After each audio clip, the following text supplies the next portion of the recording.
మీ అందరికీ శ్రీరామనవమి శుభాకాంక్షలు. మార్నింగ్ లేచి మా ఫ్రెండ్స్తో కలిసి టెంపుల్కి అయితే వెళ్ళాను. ఇంకా లైన్లో నుంచి దర్శనం ఎలాగోలా దర్శనం అయితే చేసుకున్నాం. కళ్యాణం జరుగుతుందంటే వెళ్ళి కళ్యాణంలో అయితే కూర్చున్నాం. పానకం నీళ్ళు ఇస్తారంటే వచ్చి పానకం నీళ్ళు అయితే తాగేసి మళ్ళీ వెళ్ళి కళ్యాణంలో అయితే కూర్చున్నాం. మేము వెళ్ళిన ఆలయంలో కళ్యాణం ఎలా జరిగిందో మీరు కూడా చూసేయండి. సంతోషపడుతుంది. అమ్మవారి స్వర్ణాభరణాలన్నీ కూడా ధరించి స్వామివారి కోసం సిగ్గుతో సౌమ్యముతో అమ్మవారు పల్లకిలో వేంచేస్తూ ఉన్నారు. అమ్మవారు వస్తున్నారు అని చెప్పి స్వామివారు అనేక ఉపచారాలన్నీ కూడా సమర్పణ చేసుకొని వరపూజంతా సంపూర్ణం చేసుకొని అమ్మవారి కోసం వేంచేసి ఉన్నారు ఆ రామనారాయణ స్వామివారు. అమ్మవారు సిగ్గు మొలుకులతో వయ్యారంగా నడుచుకుంటూ అర్చక స్వాములు అలాగే అమ్మవారి యొక్క పరివారముతో వస్తూ ఉన్నారు. ఇప్పుడు అందరూ కూడా అమ్మవారి తరపున ఎంతమంది, స్వామివారి తరపున ఎంతమంది భగవంతుని నామస్మరణ చెప్తారో చూద్దాం. అమ్మవారి తరపున ఉన్నటువంటి వారందరూ కూడా చెయ్యొద్దండి. అయ్యో, అమ్మవారి పరివారం ఇందో ఉందా? స్వామివారి పరివారం వారు చెయ్యొద్దండి. రెండు పాత్రను పోషించొద్దు, ఏకపక్షంతోనే ఉండాలి. అమ్మవారా స్వామివారా అని. ఇప్పుడు స్వామివారి తరపున ఉన్నటువంటి వాళ్ళు భగవన్ నామస్మరణ చేద్దాం. లక్ష్మీపుర నివాసాయ గోవింద. స్వామివారి తరపున ఏం శబ్దం లేదు. అమ్మవారి తరపున ఆడవారి ప్రతాపం చూపిద్దాం. ఇప్పుడు లక్ష్మీపుర నివాసాయ గోవింద. అబ్బో, చాలా వైభవంగా వినిపించారే. గోవింద హరి గోవింద. శబ్దం చేయాలి అమ్మవారి తరపున వాళ్ళు. గోవింద హరి గోవింద.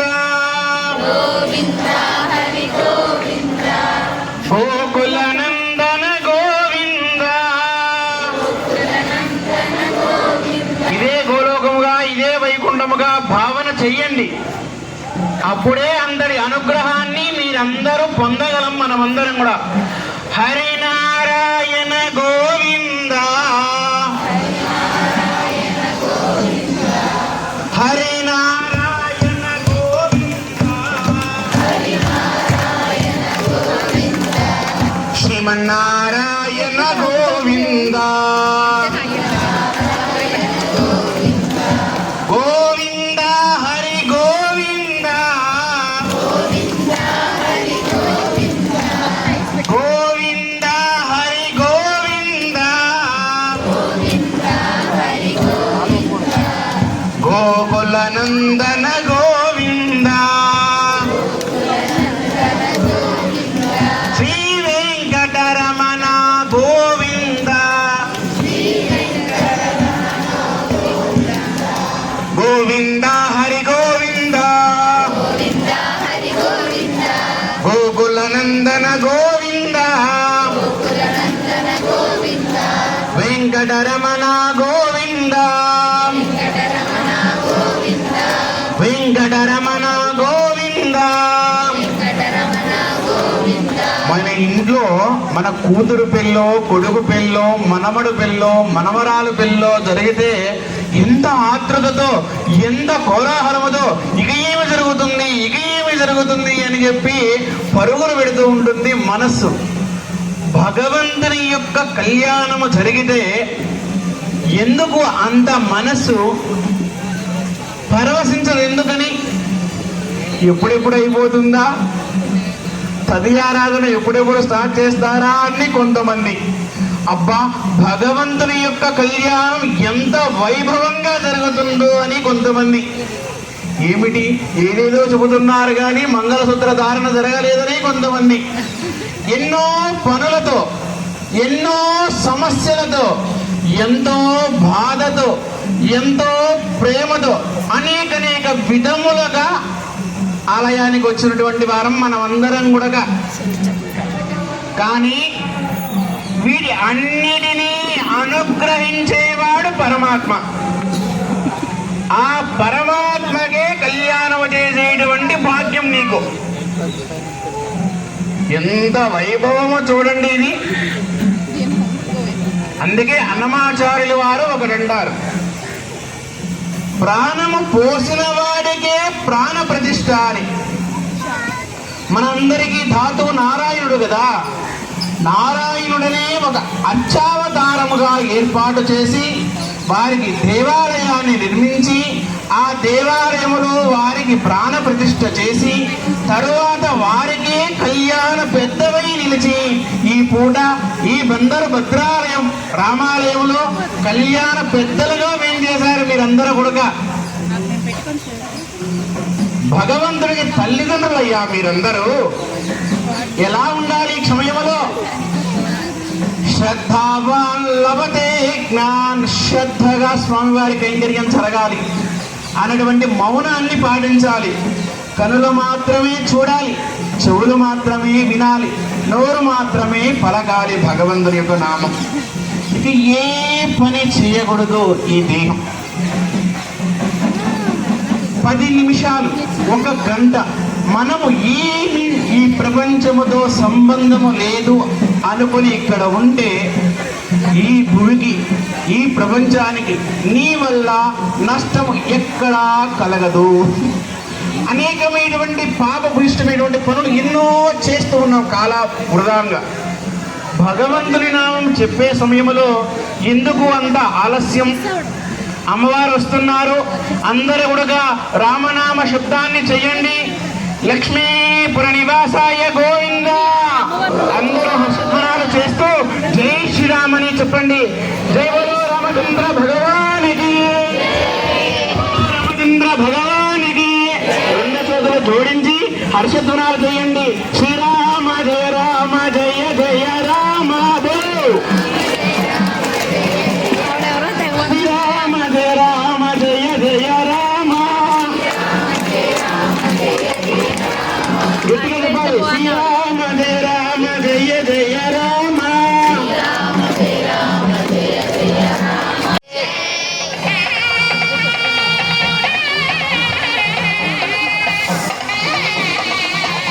జై శ్రీరామ్. జై రామచంద్ర భగవానికి.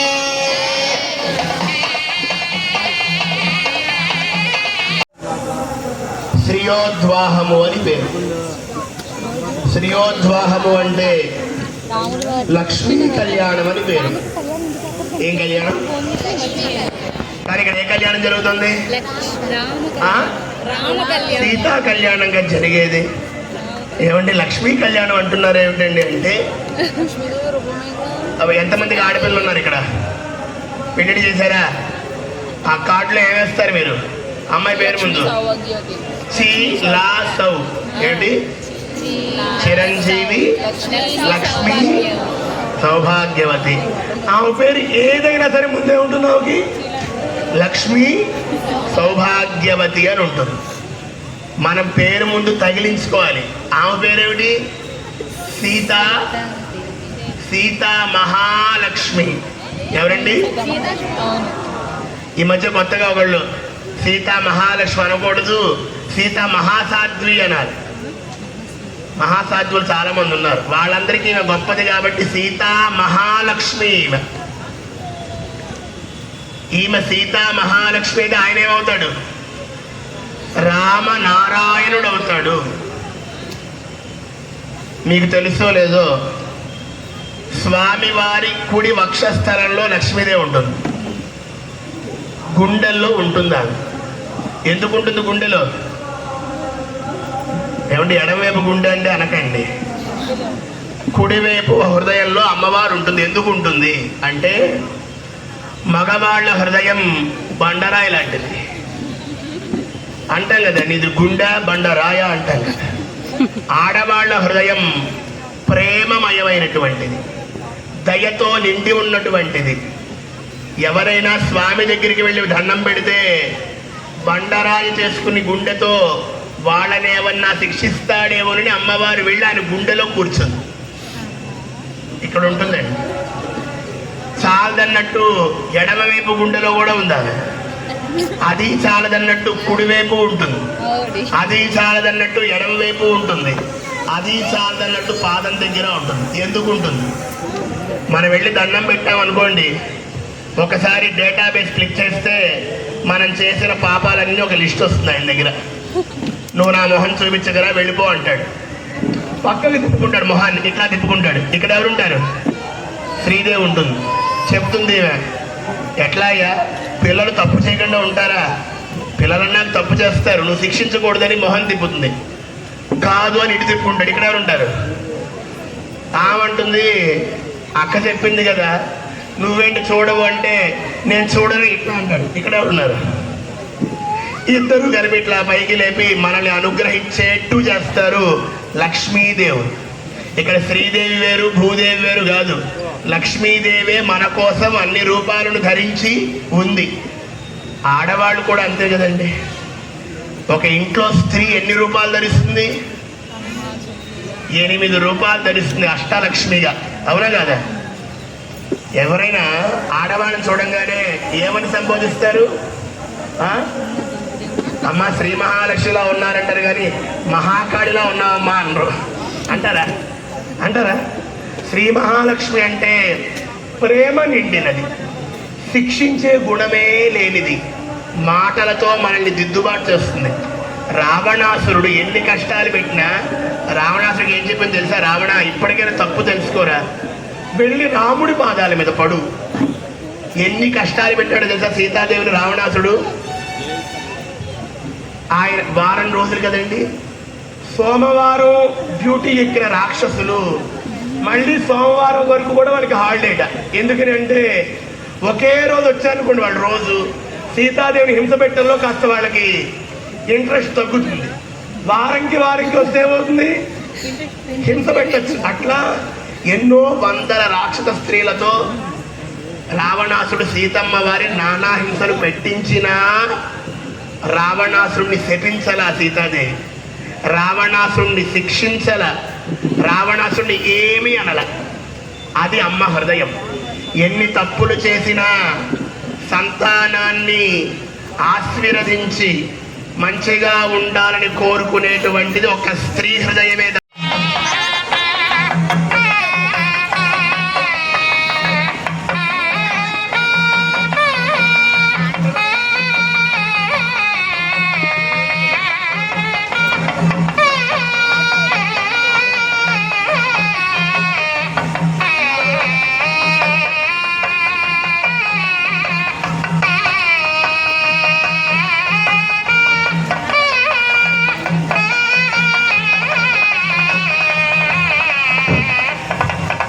నమోస్తనంతాయ సహస్రమూర్తయే సహస్రపాదాక్షిశిరోర్వాహనే సహస్రనామ్నే పురుషాయ సహస్రదే సహస్రకోటి యుగధారిణే నమః.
పాయాన్నో భగవాన్ పురాణ పురుషః ప్రియాస్తథా మంగళం. సావధాన సుమూర్తే సావధాన సులగ్నే సావధాన శ్రీలక్ష్మీ నారాయణ ధ్యాన సావధాన శ్రీరంగే గరుడాచలే ఏరో సింహాచలే చ మందిరే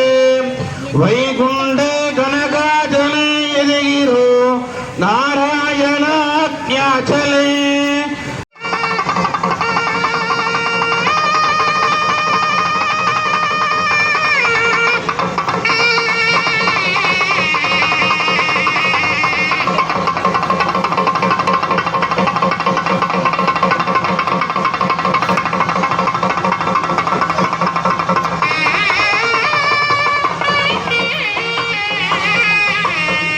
కళ్యాణం అయిన తర్వాత భోజనం అయితే తినేసి ఇంకా అక్షంతలు తీసుకొని అయితే వెళ్ళిపోయాం. Please do subscribe for more videos.